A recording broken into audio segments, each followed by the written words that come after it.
ভালোবাসার ছোট্ট গল্প শেষ বিকেলের অপেক্ষা গ্রামের এক শান্ত বিকেলে রূপসা নদীর পাড়ে বসেছিল নীল আর মেঘলা। দুজনের পরিচয় হয়েছিল স্কুলে। বন্ধুত্ব থেকে ধীরে ধীরে জন্ম নেয় গভীর ভালোবাসা। নীল সবসময় বলত, তুমি পাশে থাকলে পৃথিবীটা অনেক সুন্দর লাগে। মেঘলা মুচকি হেসে উত্তর দিত, আর তুমি থাকলে আমার সব ভয় দূর হয়ে যায়। একদিন নীলের পরিবার অন্য শহরে চলে যাওয়ার সিদ্ধান্ত নিল।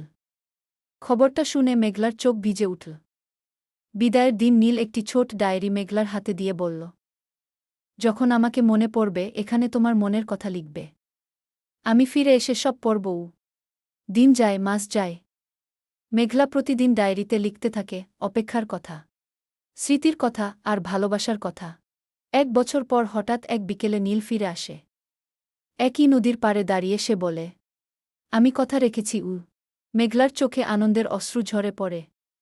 ডায়েরির প্রতিটি পাতার মতো তাদের ভালোবাসাও সময়ের সাথে আরও গভীর হয়ে ওঠে। ভালোবাসা মানে শুধু কাছে থাকা নয়, দূরে থেকেও একজনকে মন দিয়ে আগলে রাখা।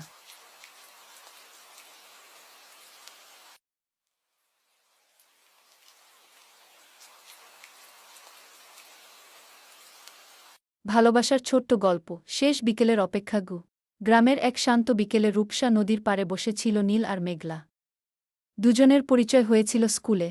বন্ধুত্ব থেকে ধীরে ধীরে জন্ম নেয় গভীর ভালোবাসা। নীল সবসময় বলত, তুমি পাশে থাকলে পৃথিবীটা অনেক সুন্দর লাগে। মেঘলা মুচকি হেসে উত্তর দিত, আর তুমি থাকলে আমার সব ভয় দূর হয়ে যায়। একদিন নীলের পরিবার অন্য শহরে চলে যাওয়ার সিদ্ধান্ত নিল।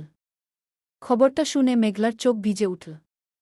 বিদায়ের দিন নীল একটি ছোট ডায়েরি মেঘলার হাতে দিয়ে বলল, যখন আমাকে মনে পড়বে এখানে তোমার মনের কথা লিখবে। আমি ফিরে এসে সব পড়ব। দিন যায়, মাস যায়।